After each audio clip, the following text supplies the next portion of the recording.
अथ श्रीगुह्यकाल्याः सहस्रनामस्तोत्रम् महाकालसंहितायां पूर्वपीठिका।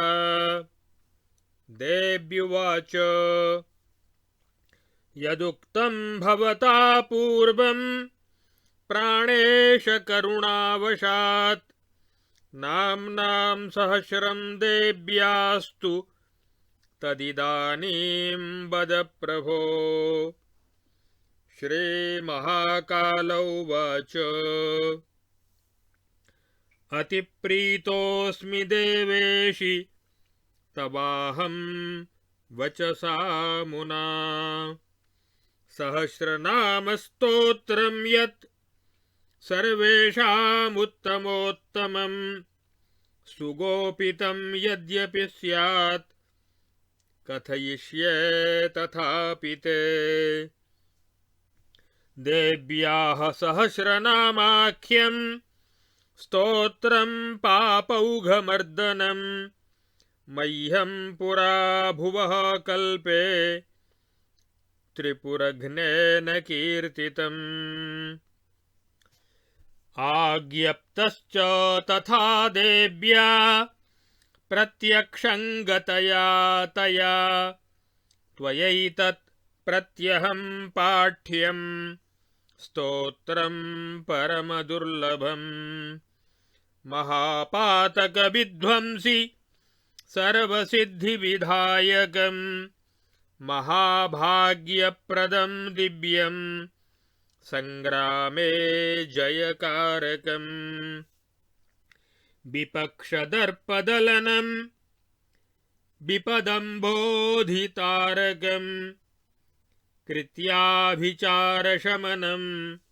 महाविभवदायकम् मनश्चिन्तितकार्यैकसाधकं वाग्मिताकरम् आयुरारोग्यजनकं बलपुष्टिप्रदं परम् नृपतस्करभीतिघ्नं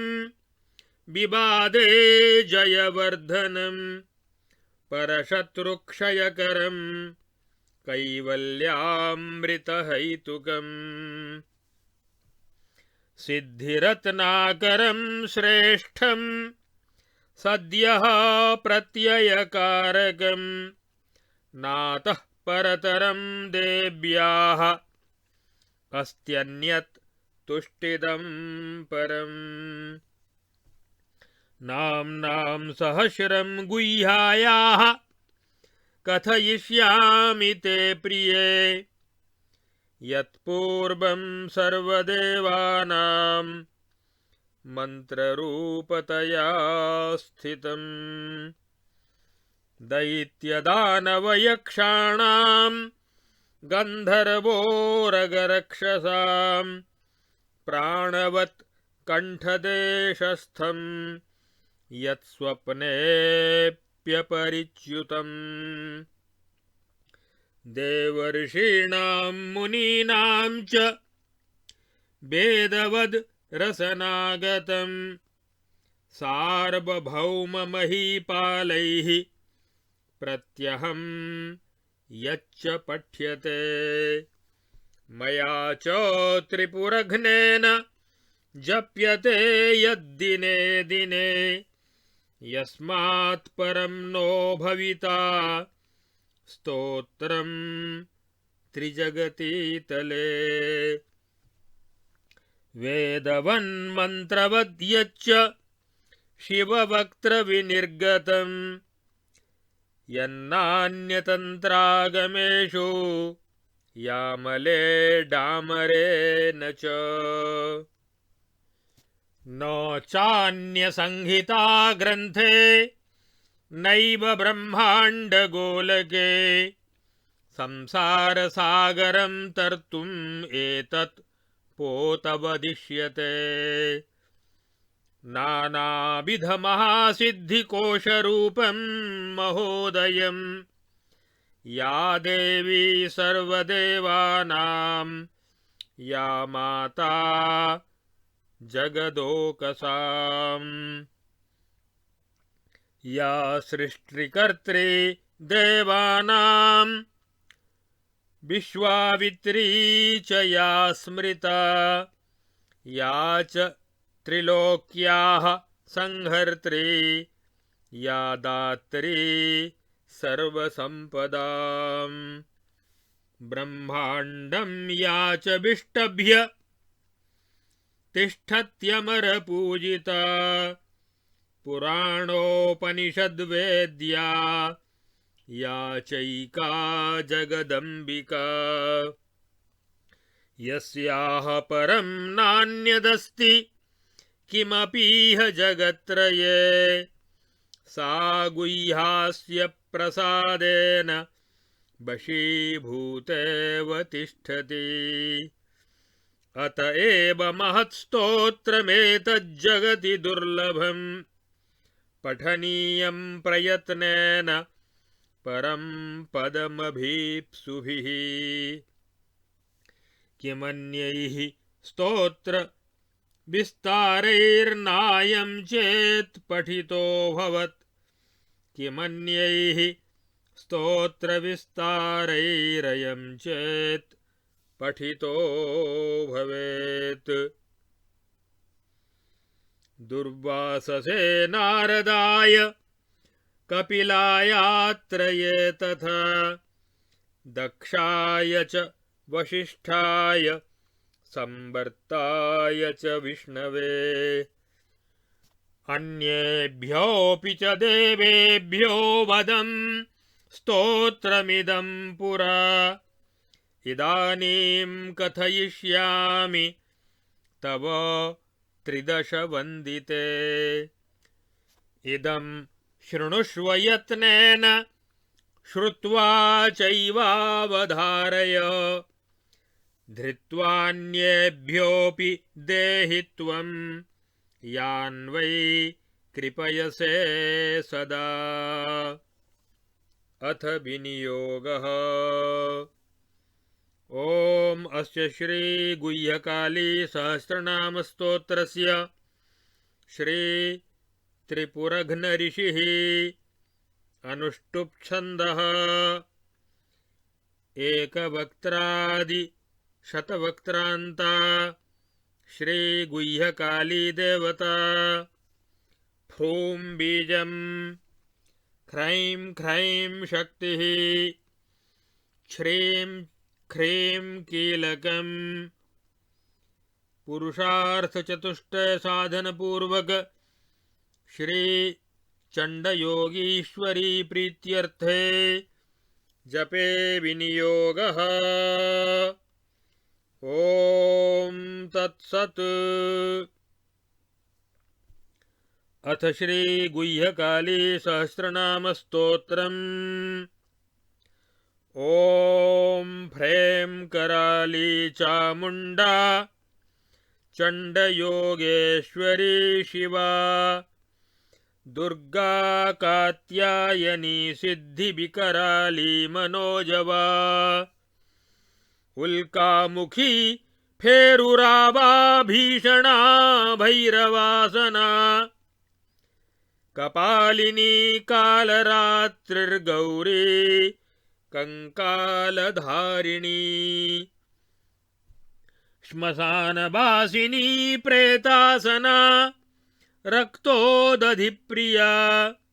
योगमाता महारात्रिः पंचकालानलस्थिता रुद्राणी रौद्ररूपा च रुधिरद्वीपचारिणी मुण्डमालाधरा चण्डी बलवर्वरकुन्तला मेधा महाडाकिनी च योगिनी योगिवन्दिता कौलिनी कुरुकुल्ला च घोरा पिङ्गजटा जया सावित्री वेदजननी गायत्री गगनालया नवपञ्चमहाचक्रनिलया दारुणस्वना उग्रा कपर्दिगृहिणी जगदाद्या जनाश्रया कालकर्णी कुण्डलिनी भूतप्रेतगणाधिपा जालन्धरी मसीदेहा पूर्णानन्दपतङ्गिनी पालिनी पावकाभासा प्रसन्ना परमेश्वरी रतिप्रिया रोगहरी नागहारा नगात्मजा अव्यया वीतरागा च भवानी भूतधारिणी कादम्बिनी नीलदेहा काली कादम्बरी प्रिया माननीया महादेवी महामण्डलवर्तिनी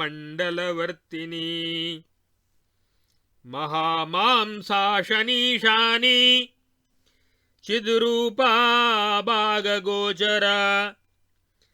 यज्ञाम्बुजामना देवी दर्वीकरविभूषिता चण्डमुण्डप्रमथनी खेचरी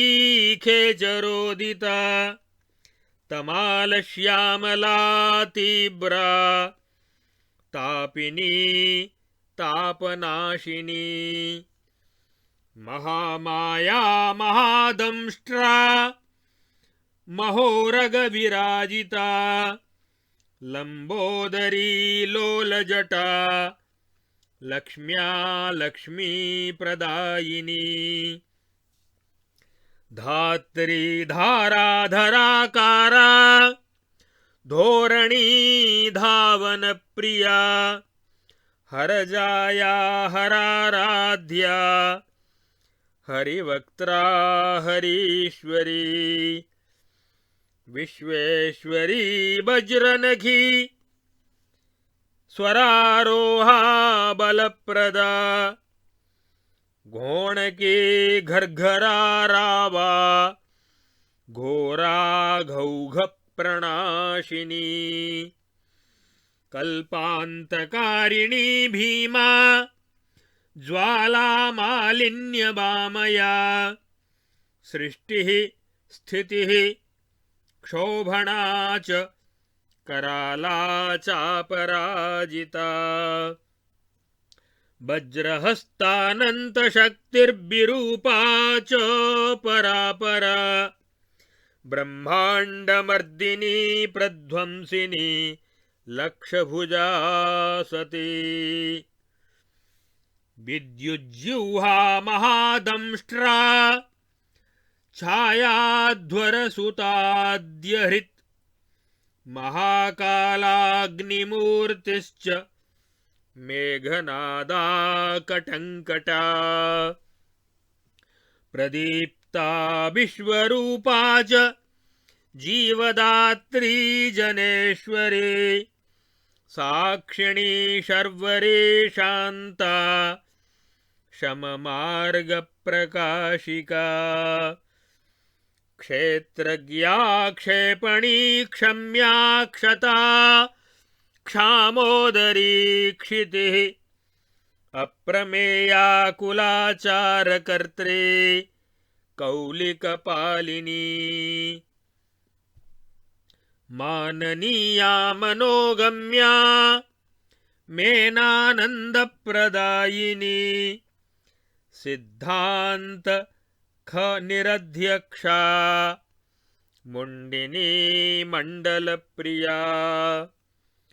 बाला च युवती वृद्धा वयोतीता वलप्रदा रत्नमालाधरा दान्ता दर्वीकरविराजिता धर्ममूर्तिर्ध्वान्तरुचिर्धरित्री धावनप्रिया संकल्पिनी कल्पकरी कलातीता कलस्वना वसुंधरा बोधदात्री वर्णिनी वानरानरा विद्या विद्यात्मिका वन्या बन्धनी बन्धनाशिनी गेया जटाजूटरम्या जरती जाह्नवी जडा तारिणी तीर्थरूपा च तपनीया तनूदरी तापत्रयहरा तापी तपस्या तापसप्रिया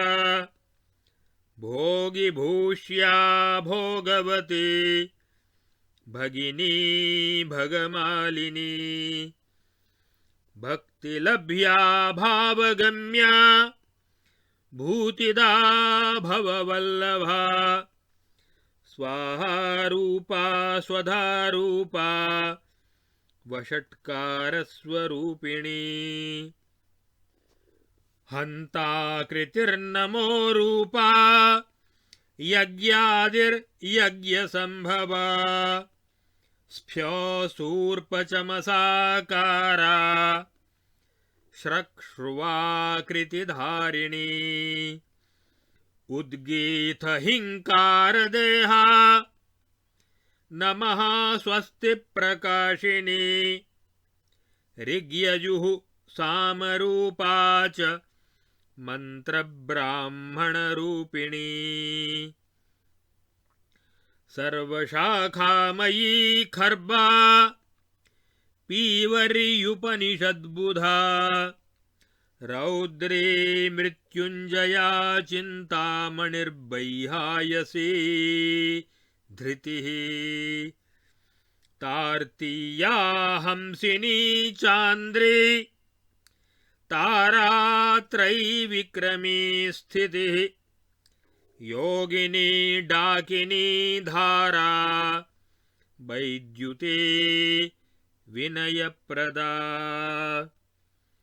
उपांशुर्मानसी वाच्या रोचना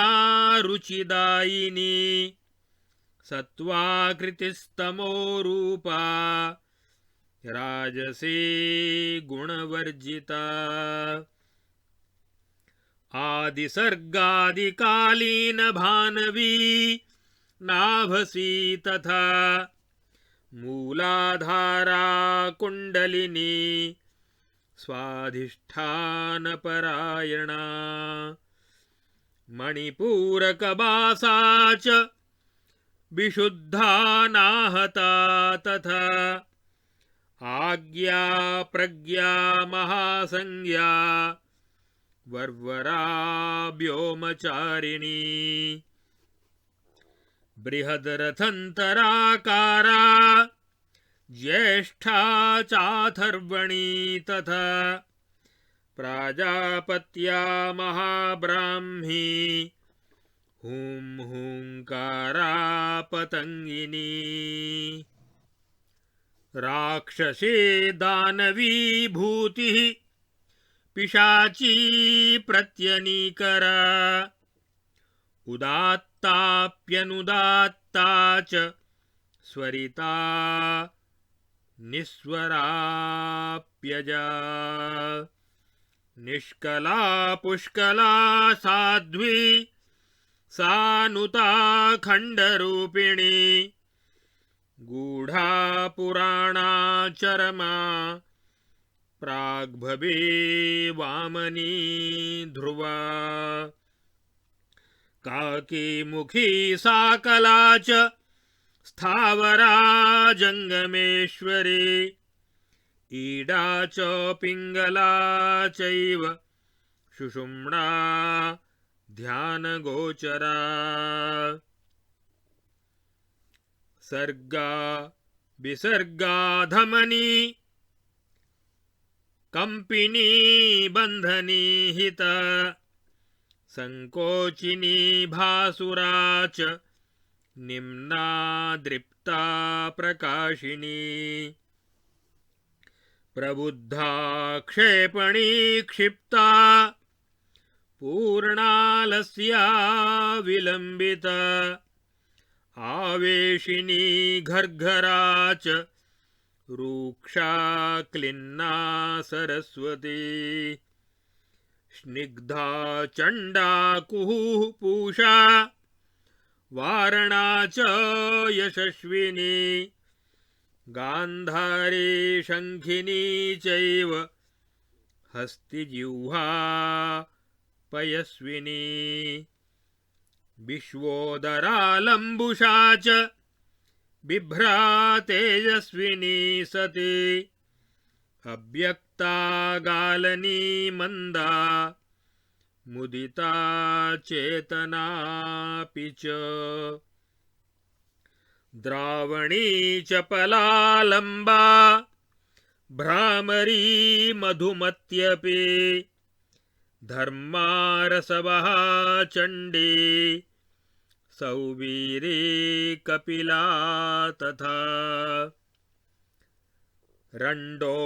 रण्डोत्तराकर्षिणी च रेवती सुमुखी नटी रजन्याप्यायनी विश्वदूता चन्द्राकपर्दिनी नंदा चन्द्रावती मैत्री विशालापि च माण्डवी विचित्रा लोहिनी कल्पा सुकल्पा पूतनापि च धोरणी धारणी हेला धीरा वेगवती जटा अग्निज्वाला च सुरभि विवर्णा कृन्तनी तथा तपिनी तापिनी धूम्रा मरीचिर्ज्वालिनी रुचिः तपस्विनी स्वप्नवहा सम्मोहा कोटराचला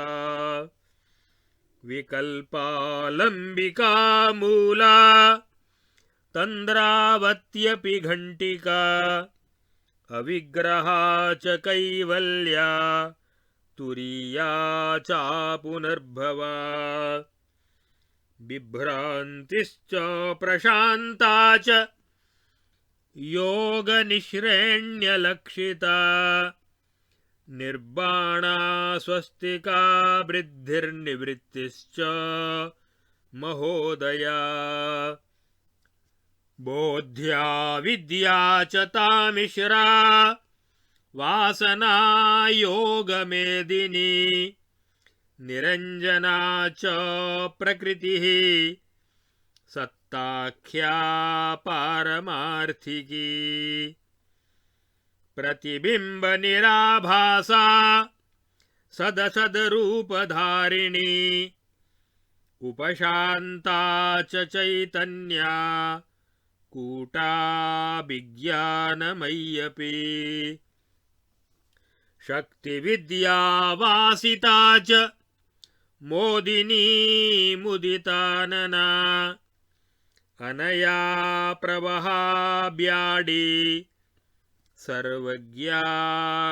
शरणप्रदा वारुणी मार्जनी भाषा प्रतिमा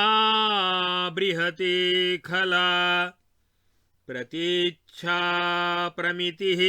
प्रीतिः कुहिका तर्पणप्रिया स्वस्तिका सर्वतो भद्रा गायत्री प्रणवात्मिका सावित्री वेदजननी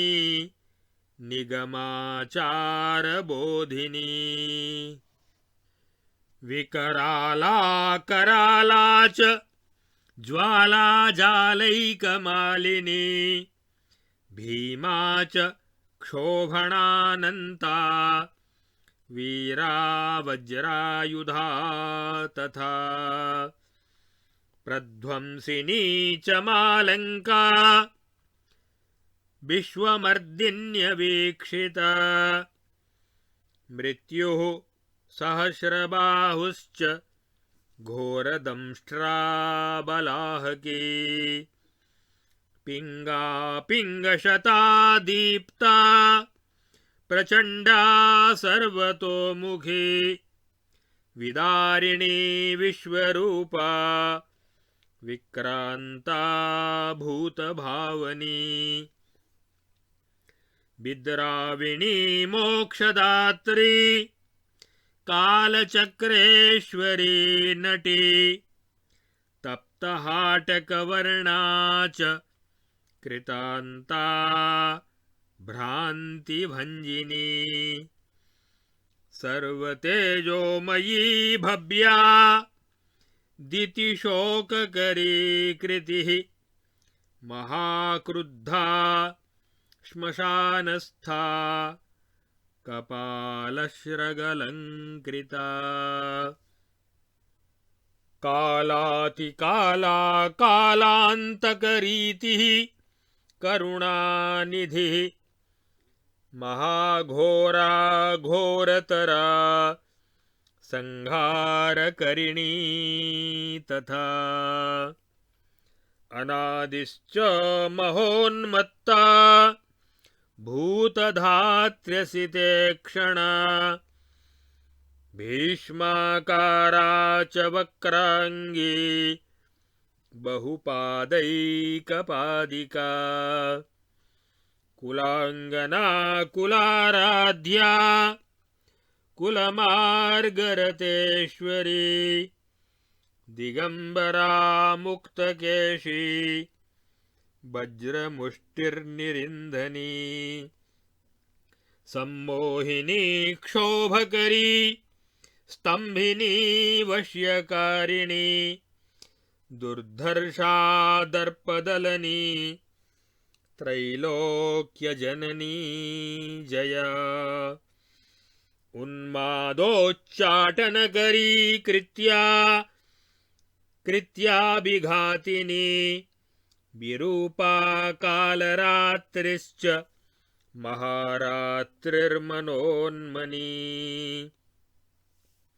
महावीर्या गूढ़निद्रा चण्डदोर्दण्डमण्डिता निर्मला शूलिनी तंत्रा वज्रिणी चापधारिणी स्थूलोदरी च कुमुदा कामुका लिंगधारिणी घटोदरी भैरवी च प्रवीणा कालसुंदरी तारावती डमरुका भानुमण्डलमालिनी एकानंगा पिंगलाक्षी प्रचंडाक्षी शुभंकरी विद्युत्केशी महामारी सूची तूंडी च जृंभका प्रस्वापिनी महातीव्रा वरणीया वरप्रदा चंडचंडा ज्वलद्देहा लंबोदर्यग्निमर्दिनी महादंतोल्का दृगंबा ज्वालाजालजलंधरी मायागृषा प्रभा रामा महाविभवदायिनी पौरंदरी विष्णुमाया कीर्तिः पुष्टिस्तनूदरी योगज्ञा योगदात्री च योगिनी योगिवल्लभा सहस्रशीर्षपादा च सहस्रनयनोज्ज्वला पानकर्त्री पावकाभा परामृतपरायणा जगद्गतिर्जगज्जयत्री जन्मकाल विमोचिनी मूलाबतंसिनी मूला मौनव्रतपराङ्मुखे ललिता लोलुपा लोला लक्षणीया ललामधृक् मातङ्गिनी भवानी च सर्वलोकेश्वरेश्वरी पार्वती शम्भुदयिता महिषासुरमर्दिनी चण्डमुण्डापहर्त्री च रक्तबीज निकृन्तनी निशुम्भशुम्भमथनी देवराजवरप्रदा कल्याणकारिणी काली कोलमांसाश्रपायिनी खड्गहस्ता चर्मिणी च पाशिनी शक्तिधारिणी खट्वांगिनी मुंडधरा भुषुंडी धनुरन्विता चक्रघंटान्विता बालप्रेतशैलप्रधारिणी नरकंकालनकुला सर्पहस्ता समुद्गरा मुरलीधारिणी बलिकुंडिनी डमरुप्रिया भिंदिपालास्त्रिणी पूज्या साध्या परिघिणी तथा पट्टिशप्रासिनी रम्या शतशो मुसलिन्यपि शिवपोतधरा दण्डाङ्कुशहस्ता त्रिशूलिनी रत्नकुम्भधरा दान्ता छुरिका कुन्तदोर्युता कमण्डलुकरा क्षामा गृध्राढ्या पुष्पमालिनी मांसखण्डकरा बीजपूरवत्यक्षराक्षरा गदा परशुयष्ट्यङ्का मुष्टिनानलधारिणी प्रभूता च पवित्रा च श्रेष्ठा पुण्यविवर्धनी प्रसन्नानन्दितमुखी विशिष्टा शिष्टपालिनी कामरूपा कामगवी कमनीय कलावती गंगा कलिंगतनया क्षिप्रा गोदावरी मही रेवा सरस्वती चंद्रभागा कृष्णा दृषद्वती वाराणसी गयावंती कांची मलयवासिनी सर्वदेवी स्वरूपा च नानारूपधरामला लक्ष्मीर्गौरी महालक्ष्मी रत्नपूर्णा कृपामयी दुर्गा च विजया घोरा पद्मावत्यमरेश्वरी वगला राजमातंगी चंडी महिषमर्दिनी त्रिपुटोच्छिष्टचाण्डाली भारुण्डा भुवनेश्वरी राजराजेश्वरी नित्यक्लिन्ना च जय भैरवी चण्डयोगेश्वरी राज्यलक्ष्मी रुद्राण्यरुन्धती अश्वारूढ़ा महागुह्या यंत्रप्रमथनी तथा धनलक्ष्मीर्विश्वलक्ष्मीर्वश्यकारिण्यकल्मषा त्वरिता च महाचण्डभैरवी परमेश्वरी त्रैलोक्यविजया ज्वालामुखी करवासिनी महामन्त्रेश्वरी वज्रप्रस्तारिण्यजनावती चण्डकापालेश्वरी च स्वर्णकोटेश्वरी तथा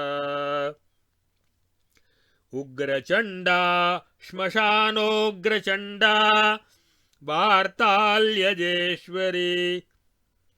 चण्डोग्रा च प्रचण्डा च चण्डिका चण्डनायिका वाग्वादिनी मधुमती वारुणी तुम्बुरेश्वरी वागीश्वरी च पूर्णेशी सौम्योग्रा कालभैरवी दिगंबरा च धनदा कालरात्रिश्च कुब्जिका किराटी शिवदूती च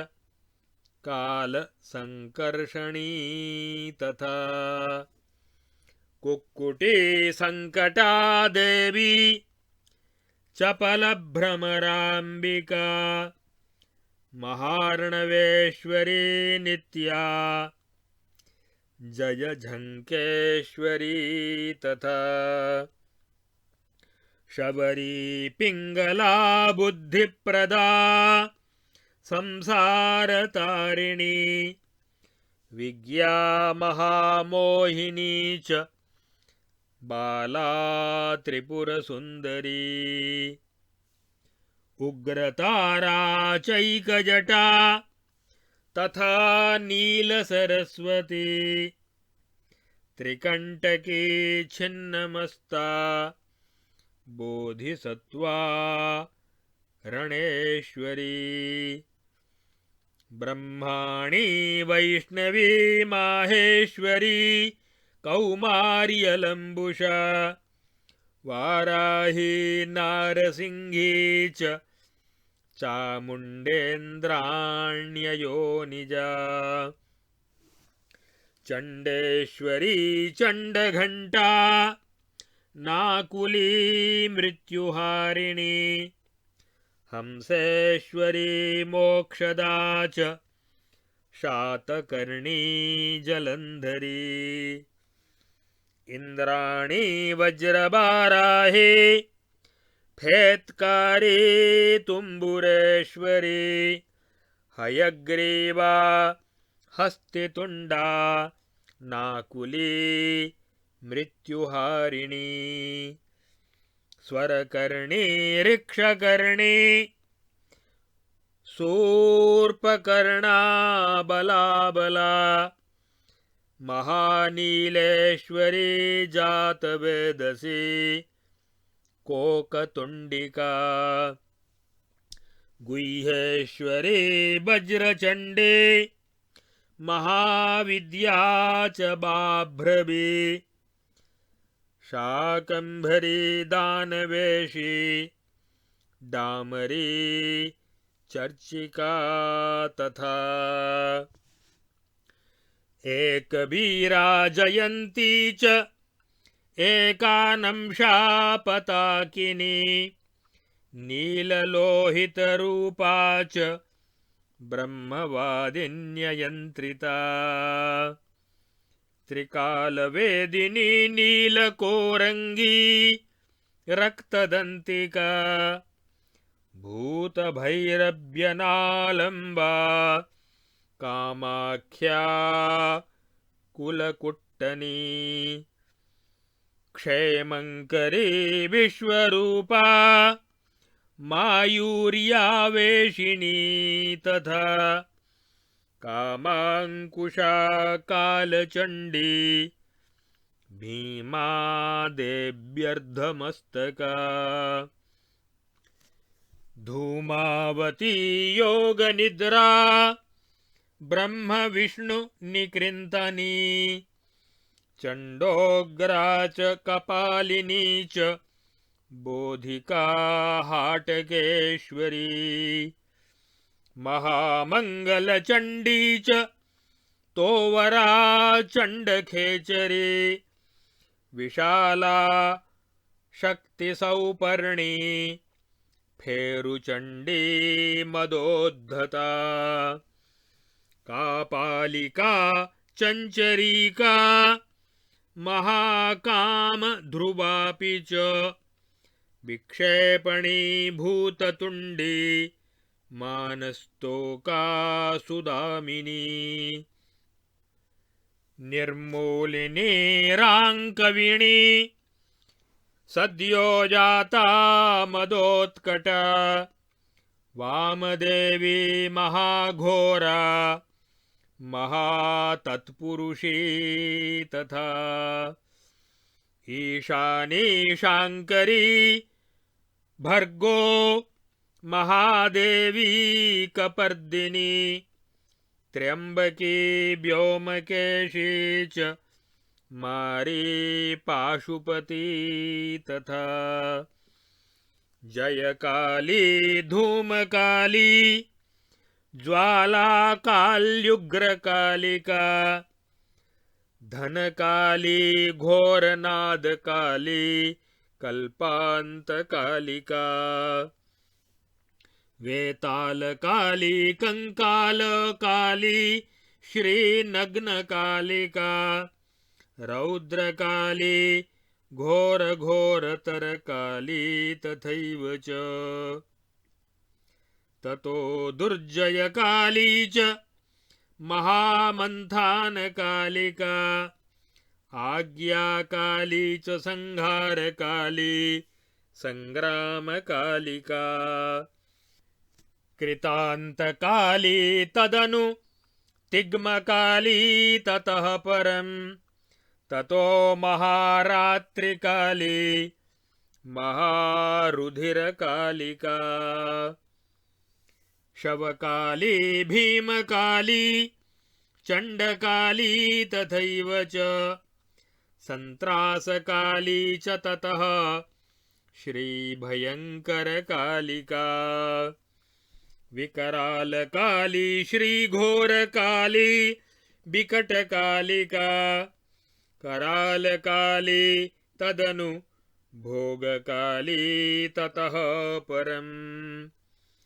विभूतिकाली श्रीकालकाली दक्षिणकालिका विद्याकाली वज्रकाली महाकाली भवेत् ततः ततः कामकलाकाली भद्रकाली तथैव च श्मशानकालिकोन्मत्तकालिका मुण्डकालिका कुलकाली नादकाली सिद्धिकाली ततः परम् उदारकाली संतापकाली चंचलकालिका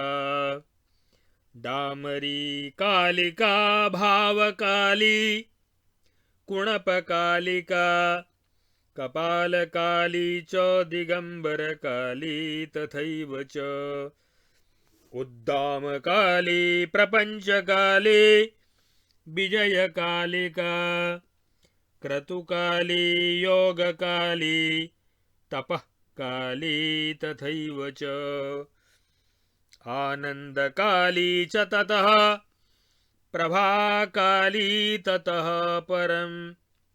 सूर्यकाली चन्द्रकाली कौमुदी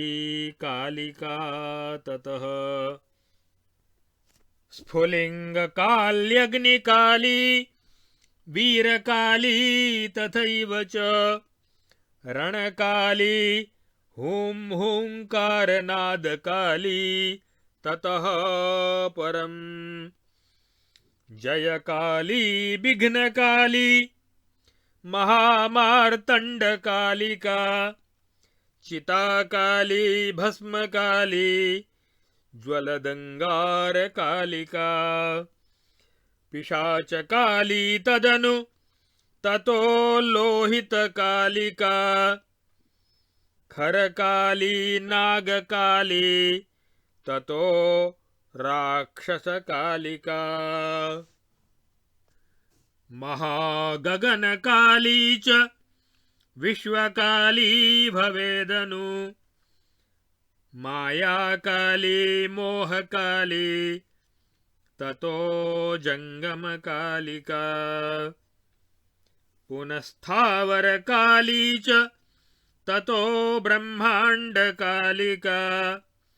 सृष्टिकाली स्थितिकाली पुनः संहारकालिका अनाख्या कालिका चापि भासाकाली ततोऽप्यनु व्योमकाली पीठकाली शक्तिकाली तथैव च ऊर्ध्वकाली अधःकाली तथा चोत्तरकालिका तथा समयकाली च कौलिकक्रमकालिका ज्ञानविज्ञानकाली च चित्सत्ताकालिकापि च अद्वैतकाली परमानन्दकाली तथैव च वासनाकालिका योगभूमिकाली ततः परम् उपाधिकाली च महोदयकाली ततोऽप्यनु निवृत्तिकाली चैतन्यकाली वैराग्यकालिका समाधिकाली प्रकृतिकाली प्रत्ययकालिका सत्ताकाली च परमार्थकाली च नित्यकालिका जीवात्मकाली परमात्मकाली च बन्धकालिका आभासकालिका सूक्ष्मकालिका शेषकालिका लयकाली साक्षिकाली ततश्च स्मृतिकालिका पृथिवी कालिका वापि एककाली ततः परम् कैवल्यकाली सायुज्यकाली च ब्रह्मकालिका ततश्च पुनरावृत्तिकाली यामृतकालिका मोक्षकाली च विज्ञानमयकाली ततः परम् प्रतिबिम्बकालिका चापि एककाली ततः परम् एकात्म्यकालिकानन्दमयकाली तथैव च सर्वशेषे परिज्ञेया निर्वाणमयकालिका इति नाम्नां सहस्रं ते प्रोक्तमेकाधिकं प्रिये पठतः स्तोत्रमेतद्धि सर्वं करतले स्थितम् सहस्रनाम्नः स्तोत्रस्य फलश्रुतिः नैतेन सदृशं स्तोत्रं भूतं वापि भविष्यति यः पठेत् प्रत्यहमदस्तस्य पुण्यफलं शृणु पापानि विलयं यान्ति मन्दराद्रिनिभान्यपि उपद्रवाः विनश्यन्ति रोगाग्निनृपचौरजाः आपदश्च विलीयन्ते ग्रहपीडाः स्पृशन्ति न दारिद्र्यं नाभिभवति शोको नैव प्रबाधते नाशं गच्छन्ति रिपवः क्षीयन्ते विघ्नकोटयः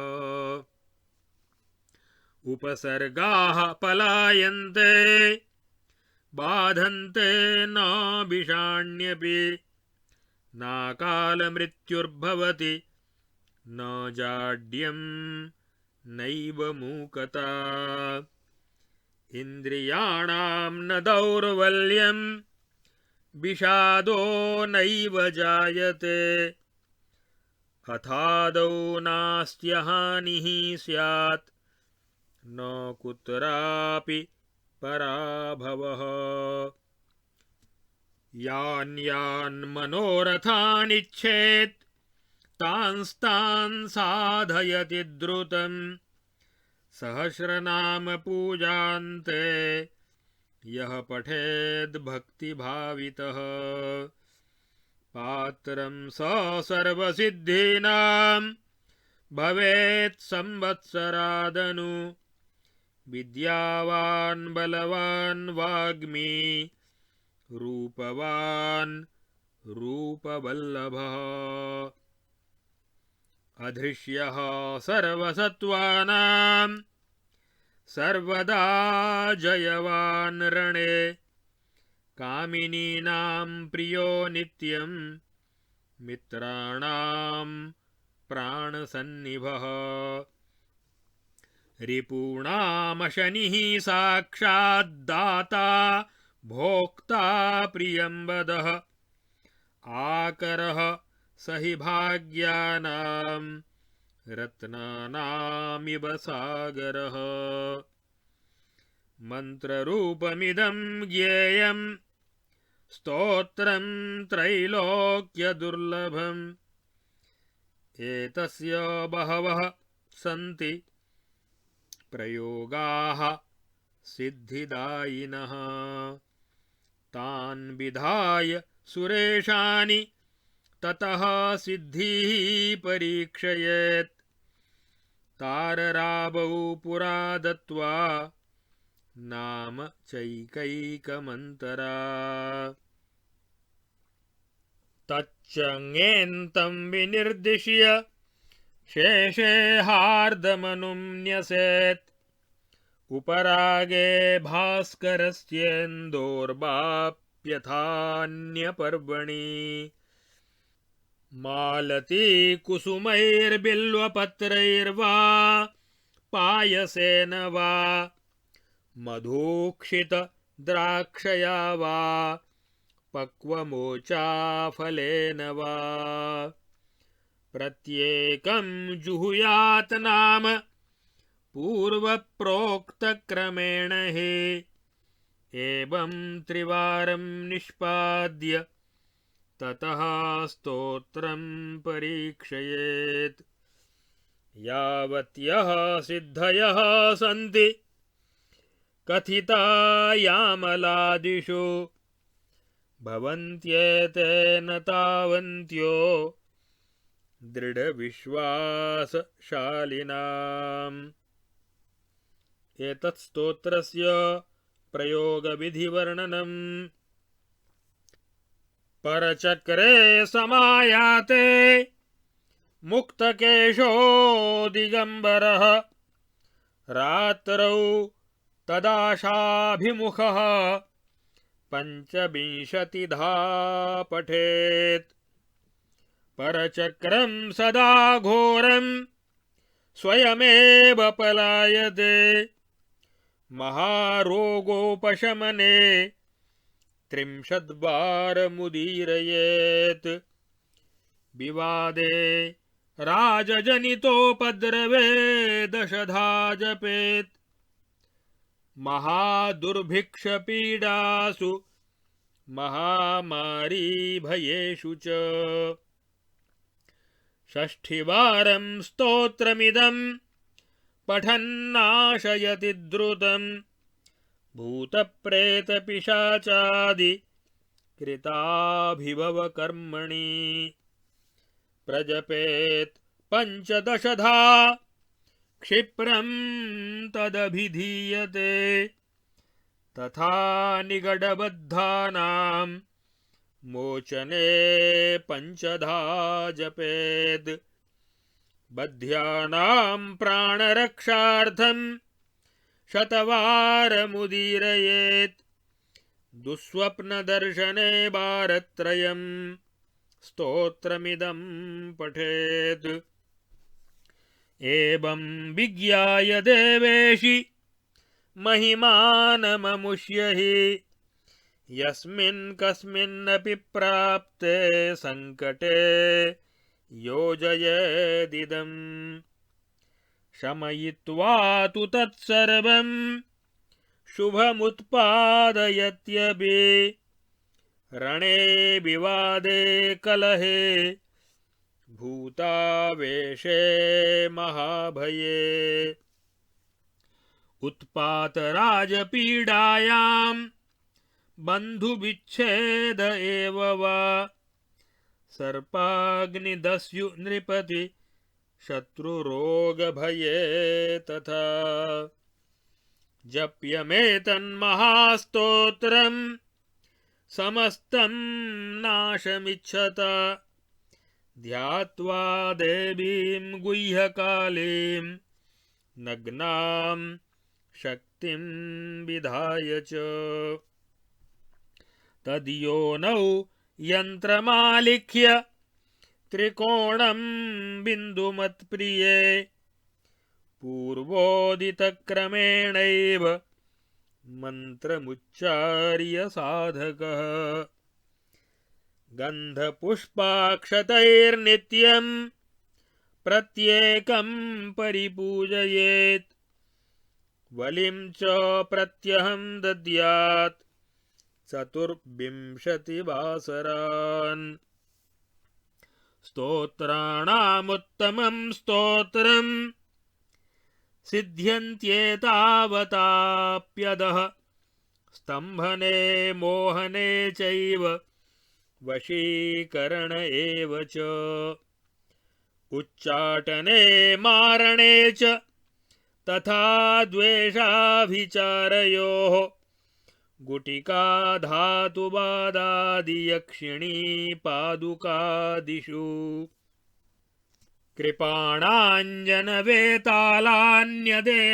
कृपाणाञ्जनवेतालान्यदेहादिप्रवेशने प्रयुञ्ज्यादिदमीशानि ततः सर्वं प्रसिद्ध्यते सर्वे मनोरथास्तस्य वशीभूता करे स्थिताः आरोग्यं विजयं सौख्यं विभूतिमतुलामपि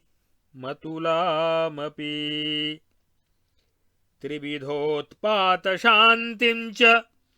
शत्रुनाशं पदे पदे ददाति पठितं स्तोत्रमिदं सत्यं सुरेश्वरी स्तोत्राण्यन्यानि भूयांसि गुह्यायाः सन्ति पार्वते तानि नैतस्य तुल्यानि ज्ञातव्यानि सुनिश्चितम् इदमेव तस्य तुल्यं सत्यं सत्यं मयोदितं नाम्नां सहस्रं यद्येतत् पठितुं नालमन्वहम् सहस्रनाम्नः पाठाशक्तौ वक्ष्यमाणपाठस्य निदेशः तदैतानि पठेन्नित्यं नामानि स्तोत्रपाठकः चण्डयोगेश्वरी चण्डी चण्डकापालिनी शिवा चामुण्डा चण्डिका सिद्धिकराली मुण्डमालिनी कालचक्रेश्वरी फेरुहस्ता घोराट्टहासिनी डामरी चर्चिका सिद्धिविकराली भगप्रिया कुल्कामुखी ऋक्षकर्णी बलप्रमथिनी परा महामाया योगनिद्रा त्रैलोक्यजननीश्वरी कात्यायनी घोररूपा जयन्ती सर्वमङ्गला कामातुरा मदोन्मत्ता देवदेवी वरप्रदा मातंगी कुब्जिका रौद्री रुद्राणी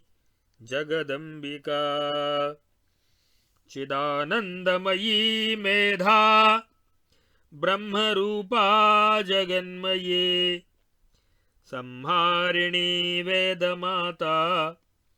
सिद्धिदात्री बलाहका बारुणी जगतामाद्या कलातीता चिदात्मिका नामान्येतानि पठता सर्वं तत् परिपठ्यते इत्येतत् कथितं नाम्नां सहस्रं तव पार्वती उदीरितं फलं चास्य पठनात् यत् प्रजायते निःशेषमवधार्य त्वं यथेच्छसि तथा कुरु पठनीयं न च स्त्रीभिरेतत् स्तोत्रं कदाचन। इति श्रीमहाकालसंहितायां विश्वमङ्गलकवचान्तं पूजापद्धतिप्रभूतिकथनं नाम दशमः पटलान्तर्गतं गुह्यकाली सहस्रनामस्तोत्रं सम्पूर्णम्। हरिः ओम तत्सत्। श्रीगुरुभ्यो नमः। हरिः ओम।